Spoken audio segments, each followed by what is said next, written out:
Alors c'est pas compliqué, si les gens qui regardent tes vidéos s'ennuient, eh bien ils partent. Les gens ne consomment pas des vidéos YouTube, Facebook, Instagram, Twitter ou TikTok comme ils regardent un film au cinéma ou à la télé. Il faut vraiment à tout prix essayer de capter et de garder leur attention. On parle de ça aujourd'hui, je te montre plein de points différents regroupés sous 3 thèmes pour t'aider à capter et garder l'attention de ceux qui regardent tes vidéos. C'est parti. Le premier point, ce qu'il y a à retenir, c'est coupe. Faut vraiment arriver à couper deux choses. D'une part, couper tes plans pour pas qu'il y ait de blanc entre les parties où tu parles par exemple. Ça c'est vraiment super important et ça faut pas hésiter, hein. Moi je coupe vraiment quasiment bord à bord en me basant sur les courbes de l'audio. C'est vraiment super important. Par contre j'aime bien soit le masquer en changeant de cadrage ou en changeant de caméra. Si vous avez 2 caméras, c'est un bon moyen aussi de masquer une coupure, de passer d'une caméra à l'autre. Il faut aussi arriver des fois, si on peut, à assouplir un peu la coupure. On peut faire des J-cuts pour ça.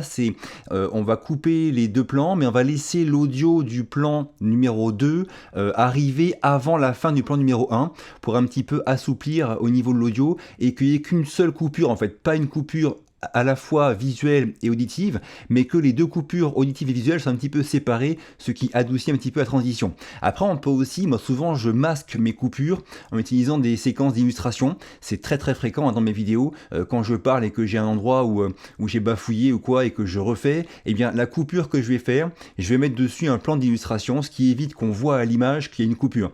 Bref, il faut vraiment pas hésiter à couper vos plans pour que ce soit tout bien fluide, bien condensé, que ça ne saoule pas celui qui regarde, tout en masquant si vous le pouvez ou en adoucissant la coupure par ces différents moyens. Le second point qui est important quand je parle de couper, c'est par exemple quand tu rentres de vacances avec plein de plans superbes de tes vacances, tu as envie de tout montrer. Et si tu montres tout, tu vas saouler les gens. Donc faut pas hésiter à sacrifier des plans qui te paraissent top pour vraiment mettre que ceux qui sont super importants pour l'histoire que tu as à raconter. Par exemple, ma vidéo sur l'île d'Oléron que j'ai faite récemment, elle dure que 2 minutes 30 je crois. J'ai vraiment sacrifié plein de jolis plans et j'ai gardé que ceux qui me paraissaient intéressants pour le style de vidéo que je voulais faire.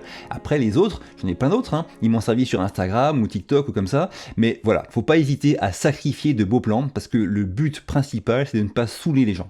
Second point de cette vidéo, il faut que tu considères que celui qui verra ta vidéo est un feignant. Il faut l'aider, il faut lui faciliter la tâche. Pour ça, il y a différentes astuces dont je parle maintenant. Alors bien sûr, si tu parles de choses techniques, si tu fais un tuto par exemple, bien prépare bien à l'avance ta vidéo, ton sujet, fais un plan bien clair, un plan qui va t'aider à faire passer le message que tu vas faire passer, détaille bien tout ce que tu as à dire. Si tu n'arrives pas à avoir tout en tête, fais-toi un support, que ce soit sur un écran à côté ou alors même un prompteur hein, si besoin pour carrément mettre ton texte. Bref, il faut arriver à ce que ton message passe clairement et ça passe par une vidéo bien préparée mais aussi par une vidéo bien expliquée en live. Si tu n'arrives pas à parler tout d'un coup, fais des coupures calmement, parle lentement pour arriver à faire des coupures faciles. Bref, le message doit passer clairement pour celui qui verra ta vidéo. Alors comme je disais, pars du principe que celui qui verra ta vidéo est un feignant et il y a un truc qui va vraiment lui faciliter la tâche, c'est quand tu fais une transition entre 2 plans qui chacun ont un sujet, donc le plan A il y a un sujet, le plan B aussi, arrange-toi pour que les 2 sujets soient au même endroit de l'écran. C'est vraiment un truc qui passe inaperçu, mais qui évite à celui qui verra ta vidéo d'avoir à bouger ses yeux, son regard d'un bout à l'autre de l'écran. Et c'est vraiment quelque chose qui est, à mon avis, hyper important. Pour ça, moi, j'utilise les grilles qu'il y a sur DaVinci Resolve pour arriver à caler le sujet au même endroit sur les 2 plans. Mais chaque logiciel de montage a ses différents outils pour faire ça. En tout cas, quoi qu'il arrive, je pense que c'est vraiment un truc qui est important aussi et qui facilite la tâche à celui qui verra ta vidéo. Alors j'ai fait différentes vidéos dédiées aux transitions. Bien sûr, les transitions, c'est vraiment aussi quelque chose qui va aider celui qui verra ta vidéo. Par exemple, ce TikTok que j'ai fait là, vous voyez, j'ai utilisé entre chaque plan des transitions de mouvements similaires en fait. C'est-à-dire que le mouvement de la fin du plan A correspond au mouvement du début du plan B.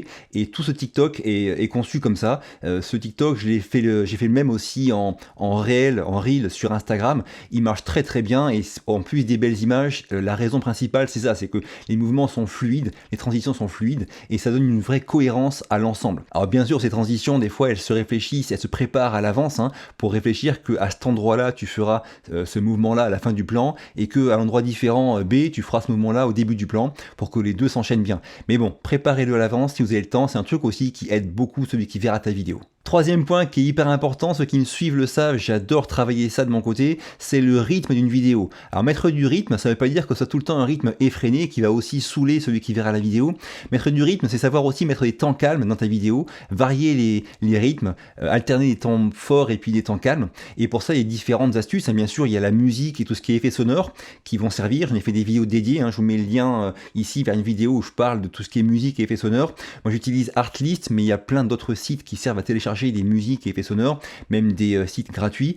Il va falloir aussi penser à des moments qui vont surprendre celui qui verra la vidéo, donc des plans originaux ou des surprises. Il faut vraiment arriver à le mener par le bout du nez, des fois qu'il prenne une claque, qu'il soit surpris, des fois qu'il se calme.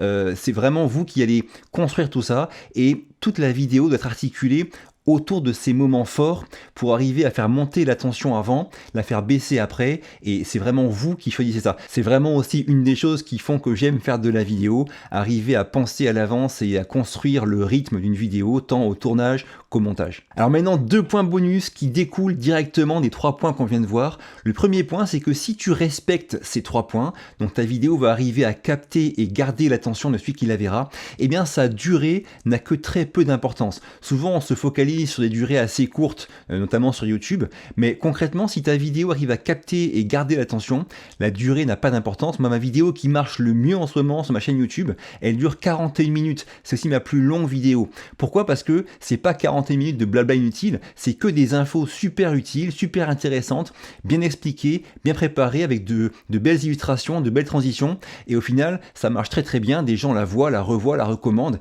et elle fait beaucoup de vues. À l'inverse, j'ai aussi des vidéos qui sont super courtes, qui marchent très très bien, parce que c'est pareil, c'est un condensé, et ça marche super bien. La vidéo que je vous mets à l'écran là, de ce youtubeur, elle dure même pas, je crois qu'elle dure 1 minute 30, mais elle est tellement bien faite qu'elle a dépassé le million de vues en rien de temps. C'est la durée n'a pas d'importance si vous arrivez à capter et garder l'attention de celui qui verra la vidéo.